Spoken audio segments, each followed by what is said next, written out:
An adaptation is always best appreciated when you know the source material. Welcome to WatchMojo.com, and today we'll be counting down our picks for the top 10 comics and graphic novels to read before they're adapted. Before we begin, we publish new videos every day, so be sure to subscribe for more great content. For this list, we'll be looking at popular and critically acclaimed comics and graphic novels that you should really check out before they hit the big or small screen. We're only considering comics and graphic novels for which direct adaptations are reportedly already in some stage of development for TV or film. Number 10. Watchmen. Sure, it was already adapted for the big screen in 2009, but like most Zack Snyder offerings, it proved to be a highly divisive film.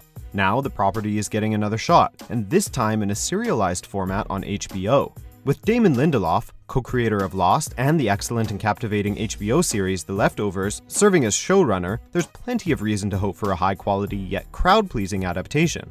Created by Alan Moore, Watchmen is considered by many to be the greatest graphic novel ever written, so whether you're familiar with it or not, now would be a good time to dive in as a primer for what is sure to be a buzzworthy series. Number 9. The Boys. Considering how insanely violent and sexually explicit Garth Ennis's comics tend to be, you'd think his titles, regardless of how popular they are, would be on a blacklist labeled "Content to Never Be Adapted" at pretty much every network. But we're living in the post-Westworld and Game of Thrones world, and his comics suddenly seem like viable candidates for TV.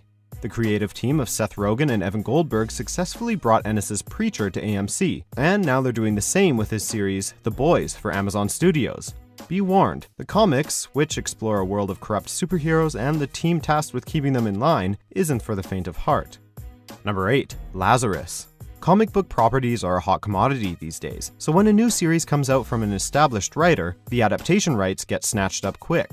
This Image Comics series by Greg Rucka debuted in 2013, and by 2015, after a bidding war, Legendary Television walked away with the rights, despite the fact that the series hadn't even concluded yet. Lazarus is an interesting concept, a dystopian future in which the world is ruled by just 6 families who've divvied up the globe into feudal territories, each one defended by their genetically enhanced warrior, or Lazarus. It's a compelling read, one that you'll definitely want to check out before the series hits the small screen. Number 7. Hack Slash. An adaptation of this comic book has been stewing in development hell for over a decade, but there finally appears to be a light at the end of the tunnel, or so we hope. Inspired by slasher films and Buffy the Vampire Slayer, Hack and Slash follows our heroine, Cassie Hack, as she hunts down killer monsters known as slashers. There were talks of a film adaptation as early as 2006, and those talks persisted up until about 2012. In 2015, however, Relativity announced a television adaptation. For fans of horror, this series is a must-read, and when the TV show finally gets made, we hope it translates into must-watch television too. Number 6. Scalped. Easily one of the most inspired comic series of the new millennium, Scalped is part crime thriller, part modern western, set on a Native American reservation. The story dives deep into the setting's unique cultural, economic, and political situations as masterfully navigated by Jason Aaron and R.M. Guerra. Earning critical acclaim during its 5-year run, Scalped was unsurprisingly picked up for a small-screen adaptation. As a TV series, it would probably feel like Fargo meets Deadwood, but refreshingly focusing on a group that is grossly underrepresented in popular media. A pilot was filmed for WGN America, but due to a possible buyout of the parent company, the property is reportedly still looking for a network. Number 5. Locke Key. A fantasy horror series, Locke Key tells the story of the Locke children, who discover keys that give them special abilities. Unfortunately, as they soon find out, there's a malevolent force that also seeks to control these little pieces of extra-dimensional iron. If properly adapted for the small screen, this Eisner Award-winning comic could be the next Stranger Things. In 2011, a pilot was filmed for 20th Century Fox and was even screened at San Diego Comic-Con. Despite the positive reviews, Fox ultimately decided to pass, but good things come to those who wait, and in 2017, a new pilot was ordered by Hulu, who will hopefully do an even better job with the brilliant source material. Number 4. Essex County. A truly one-of-a-kind comic book creator, Jeff Lemire tells intimate stories like no other. From the wonderfully odd Sweet Tooth to his brilliantly fresh take on Moon Knight, he's carved a niche for himself as a writer who refuses to play it safe. Though he's tackled some big concepts, his career really got started with Essex County, a trilogy of short graphic novel stories set in rural Ontario, Canada. These emotionally charged stories of family, growing up, loss, and interpersonal connection earned Lemire critical acclaim and widespread attention. They're also rife with potential to be adapted for TV, which is just what the CBC plans to do. Number 3. Sex Criminals.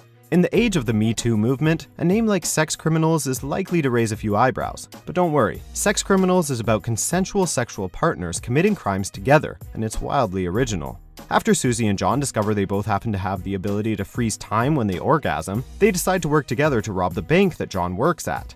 The series earned widespread critical acclaim, and as a result, the rights were acquired by Universal TV, to be produced by series creator Matt Fraction's own company, which he founded alongside fellow comic book writer Sue DeConnick. These collaborators are also reportedly bringing The Wicked and the Divine to the small screen. Translation: you've got a bunch of great source material to get through ASAP. Number 2. The Umbrella Academy. My Chemical Romance frontman Gerard Way has a penchant for hitmaking, and it extends beyond music to the world of comics. In 2008, his critically acclaimed series, Umbrella Academy, took home an Eisner Award. Originally, a film adaptation was said to have been optioned by Universal Studios, but it fell through, only to be replaced with a TV series in 2015, which, honestly, feels like a better fit for this story anyways. The series is set to debut on Netflix in 2018, which means you'll want to get familiar with this peculiar period piece about dysfunctional child superheroics sooner rather than later. Number 1. Why? The Last Man. This phenomenal series has been in some stage of development as either a film or television series for far too long. We'd rather have them do it right than quickly, but the wait has been agonizing. Thankfully, as of 2016, a series is officially in the works at FX. Michael Green has been named showrunner, and given that he had a major hand in bringing Neil Gaiman's American Gods to the small screen in such spectacular fashion, we have reason to believe that this will be the adaptation that Brian K. Vaughan's series deserves. For the uninitiated, meet Yorick and Ampersand, the last man on Earth and his pet monkey. You'll quickly understand the high demand for this adaptation.